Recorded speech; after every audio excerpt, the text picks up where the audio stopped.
ফলাফল প্রকাশের পর এই উচ্ছ্বাসের মধ্যে আসলে বলার অনেক কিছু থাকে যা ঢাকা পড়ে যাচ্ছে।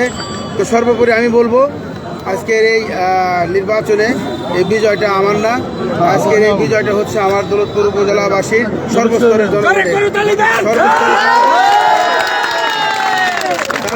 তারা আমাকে ভালোবেসে আমার সাথে থেকে ছিল, আমার পাশে ছিল,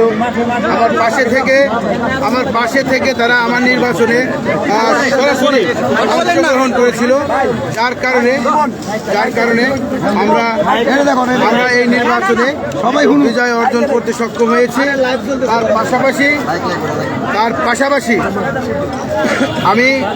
আমি ব্যক্তিগতভাবে এবং আমার দৌলতপুরবাসীর পক্ষ থেকে আমি ধন্যবাদ জানাই আমার প্রিয় নেতা, আমার প্রিয় ভাই মানিকগঞ্জ 1 আসনের মাননীয় এমপি মহোদয় SM জাহিদ ভাই। আমি তার প্রতি আমি চিরকৃতজ্ঞ। বিভিন্ন সময়ে বিভিন্নভাবে উনি আমাকে সাহস জুগিয়েছেন। তার সাহসিকতা, তার সাহসের কারণেই, তার উৎসাহ দেওয়ার কারণেই আমি আজকে এই নির্বাচনে অংশগ্রহণ করে এই জনতাকে সাথে নিয়ে বিজয় অর্জন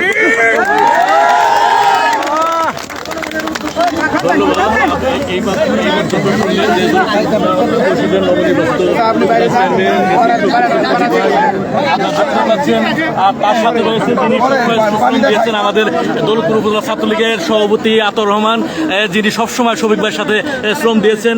আজকের যে বিজয়টা, এই বিজয়টা আপনি কেমন দেখছেন, একটু দৌলতপুর উদ্দেশ্যে বলবেন।